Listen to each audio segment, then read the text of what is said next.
We are down at the southern border. We're just a few minutes from the Arizona-Mexico border outside of Yuma. Yesterday, we were in Pinal County with Sheriff Lamb, and he was showing us the horrific effects of this border crisis that's bringing meth and fentanyl into our communities. And I've got with me Sheriff Waak here from Polk County and Sheriff Knudson from St. Croix County. And we're going to go all the way to the border here as soon as we get off this program to see exactly where they're crossing the border in the Yuma sector. All right, so I thought you were coming on because I totally butchered your segue and your transition to industrial safety this morning.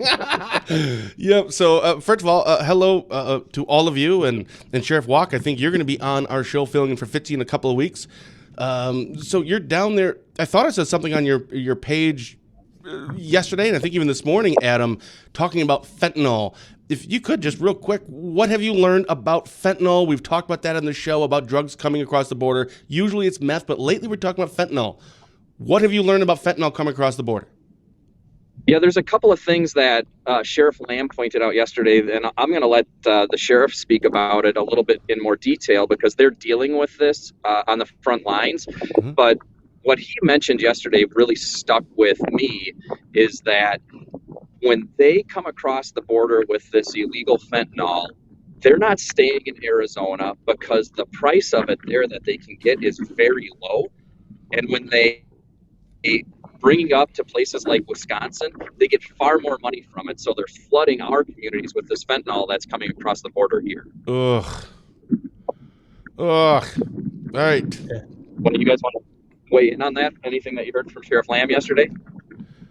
Well, I just think, right now we have a fentanyl problem in Polk County. We see it in all the drugs, meth.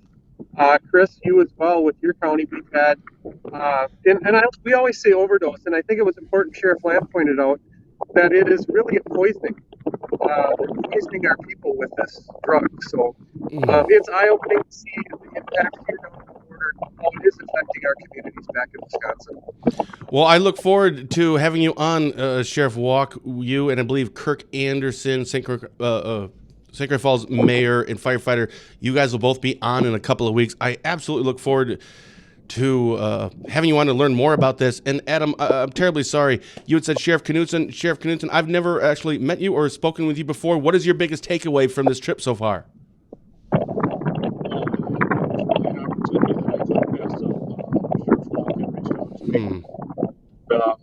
I thank him and Adam for allowing me to come along on this.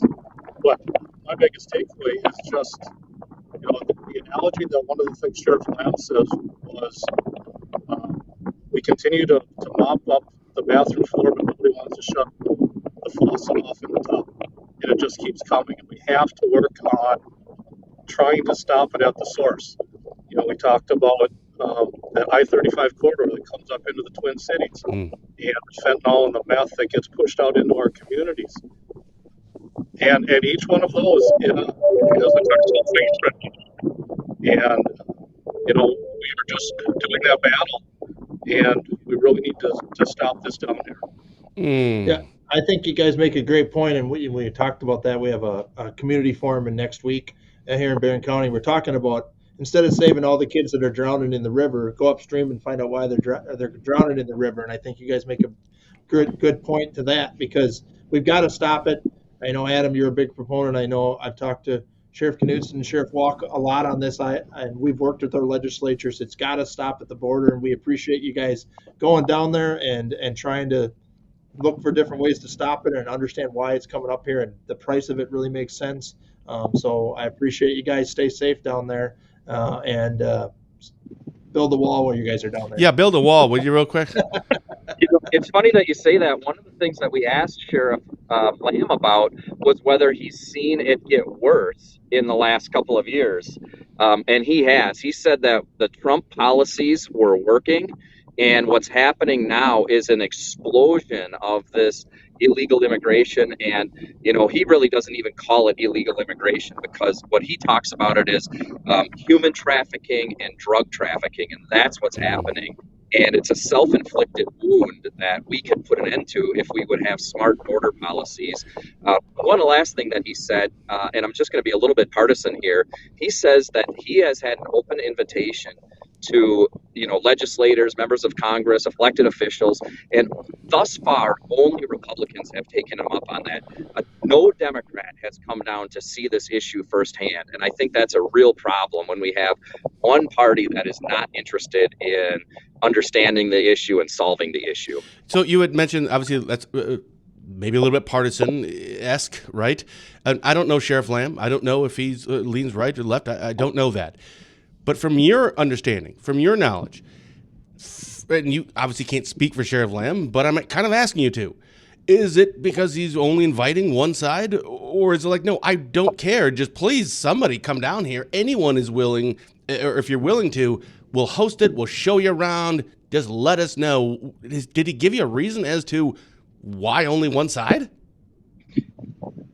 Well, I think Sheriff Lamb really believes that this is not a partisan issue, that the crimes against humanity that are going on with the open border should shock everybody, no matter which side of the aisle you're on. Yeah. So I think he's a great ambassador for law enforcement. He has reached out to a lot of people to come and take a firsthand look at this. So last question here, or at least last one I have, unless Fitz, you have something. Why? So you're down there for this, of course. But what led to this decision? I mean, Adam, you're running for Attorney General of Wisconsin. Is this I want to see it for myself because I can't speak with authority on this stuff unless I've actually been there? Or is it not because of the campaign? And what was the reason for actually deciding, that's it, I'm going down here, I got to see it myself? Yeah, at least for me, when I was back in the legislature a few years ago, we passed a bill that added fentanyl to the controlled substances list. And at the time, we didn't really know much about it or hear much about it. Yeah. What's been really eye-opening is, as I've traveled across the state and talked to law enforcement, how this issue has really taken off. This is now the number one killer of 18 to 40-year-olds in our country. Just think about that. What? It kills more than any other thing in our country for that age group is fentanyl. And now that we know that it's coming across the southern border and it's a solvable issue, it seems to me that this is something that we all should be laser focused on. Yeah. Sheriff Waak, your reasoning for going down there? Well, I'll give some thanks to Tom Tiffany, our congressman. He brought Sheriff Lamb up to Hudson, up to Scott Knutson's county, a couple years ago to talk about these issues. And I've met Sheriff Lamb several times now, and he's always said you kind of have to see it to believe it. So this was an opportunity that I felt I couldn't pass up, because we have meth and fentanyl cases going on constantly in our community. So to come down and see the potential root cause of this problem, I think is important. And Sheriff Knudson?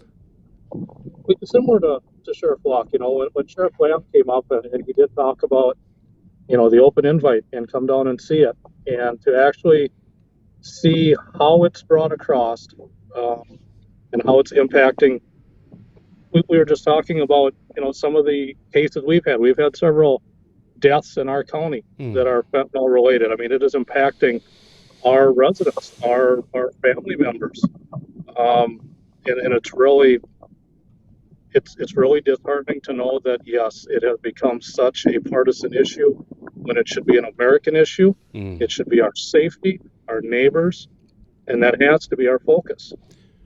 Well, we've talked before. I think, Adam, you've been on, and Sheriff Waak, you've been on our shows before, and obviously with Fitzy and I, we've always talked about that sheriffs, well, just our opinion, just Fitzy's and mine, is that sheriffs really shouldn't even be a partisan thing to begin with. But that's just our opinion. We kind of understand why it has to be. But when it comes to the drugs, we've always said it doesn't matter. It doesn't matter, and it shouldn't matter to anyone. But as you know very well, Adam, everything has to be a partisan issue. So is this turning into a partisan issue? And I don't want to bring up the politics part, but I just got to ask Adam, is this now a partisan issue? Drugs? What? Certainly the border issue is, because there's a difference in approach among the parties. There was certainly a huge difference in focus and approach between President Trump and President Biden. And this really is Joe Biden's border crisis that is driving this poison into our communities.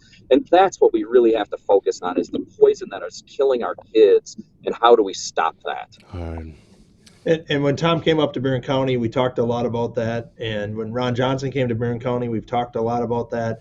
And take away you can even take away the immigrant part of it and just talk about the drugs, and it's still a huge issue, and it's taking over our counties, as all three of our sheriffs of us know. It's taking over our counties, and we've got it, and the cases get more complex because they're across multiple states, and so we're spending more and more costs on that. Just like we were talking about internet crimes against children a short time ago before you guys jumped on, we were talking about how these cases get so complex. It's the same thing as our drug cases. So I appreciate you guys looking into it. Thanks for bringing that information back to us so we can learn more about it and the reasons why, and so we can educate our local taxpayers on that. And Adam, I appreciate you doing what you're doing so that we can take back Wisconsin and In the support the police. Attorney General's office, yeah.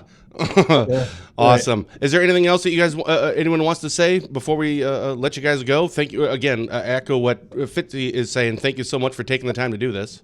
We really appreciate the opportunity for you to have us on and share this message. Yep. Yeah, thanks, guys. Really appreciate it. Have a good rest of your day. All right, cool. You guys too. Be safe down there. Well, that was awesome. That's a great way to end the show. Wow, that was so cool. That was impressive, and I can't wait till those guys get back to talk about it, because that totally makes sense. We're wondering why fentanyl up here, why fentanyl, and it's always, it comes down to the dollar. The dollar. That's why our meth is, we don't even really talk about marijuana anymore. We talk about fentanyl. We talk about meth because they're starting to mix them together, which is killing people. Yeah, and Sheriff Knudson has the biggest problem in the Hudson area. And then it goes into Sheriff Waak, and then it's slowly coming to Barron County. And then for whatever reason, Barron and Washburn kind of take a break, and then it jumps into Sawyer County. So, it's a bad deal. We've got to take back our communities away from this drug problem. It's something the three of us sheriffs have talked a lot about. I'm a big proponent of it, and we do a lot of education, but it also takes enforcement. And so we're doing both of those now, hopefully, to make sure the drug problem gets taken care of. So I think they're going to bring back a ton of good information and see how easy it is for it to come across the border. And that's what I'm afraid they're going to tell me, is how easy it is. And that brings fear to my kids and your kids and everybody's, and that's wrong. And we've got to do something about it.